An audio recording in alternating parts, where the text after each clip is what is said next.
There was a day where some friends brought Diesel to the hospital, my dog, and they rolled me out in the rehab bed, and he jumped up on the bed and he just looked at me, and he didn't look at me any different.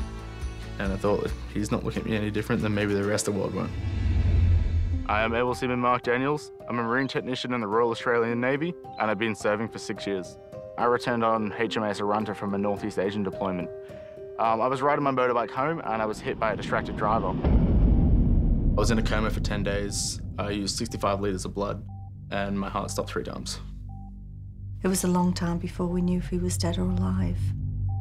We fought for quite a while to keep his leg, till in the end the choice was you either have his leg amputated or he dies. Signing that piece of paper was the hardest thing I think I've ever done in my life. The next thing I remember is waking up and my leg was gone. The initial dark memories I remember was the pain. I didn't want to be alive, and I realized that I needed to change, that this wasn't going to be done for me. I had to start putting the work in.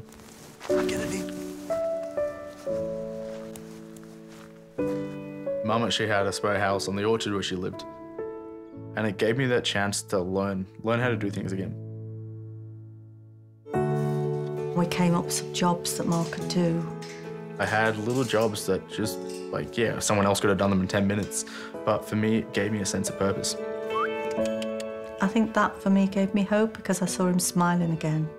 He was doing something useful, he had a purpose. But then I realized it's okay, that it's okay to not be okay. And you've got to admit that to yourself, that you don't need to be strong all the time. Sometimes things just don't go right. And it's not that I can control them, it's that I can control myself. That was the point I stopped being the victim and started being the victor. Initially, I was a below-the-knee amputee. I was a very high below-the-knee due to the intensity of my injury. I couldn't do anything. I could barely walk. When I walked, my leg had to come around the side. And in March 2017, I made the decision to have a high-level amputation. It was an extremely daunting decision. I had pretty much all my medical professionals telling me I was making the wrong decision. Put some salad on and then... Yes, mother. Well, I could walk, not very well, but for me, I didn't want to just walk. I didn't want to just exist. I wanted to live. And when you look at what I'm doing now, wakeboarding, snowboarding, running, doing all the things that I did before my accident, I definitely made the right decision. Roots of 10! So yeah, lifting your elbows up, keep them down and rotate from your elbows. My Invictus journey began in 2016, and I watched all these people that were in the Invictus Games, and I saw everything they were achieving, saw them absolutely smash it. And I thought that's where I want to be. I needed to change people's perspective on disability, that we are no longer these victims and these disabled people, we're the athletes. I'm competing in wheelchair rugby, indoor rowing, seated volleyball, and swimming. He's strived, he's worked damn hard for it. I'm so proud of him, and I love him for everything he is and everything he strives to be, and he always wants to better himself.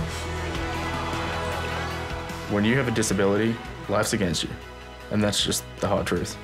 But if you're willing to put the work in and redefine your own limits, then the possibilities are limitless. Watch Mark compete in the sitting volleyball, wheelchair rugby, swimming and indoor rowing, live and exclusive on ABC iView.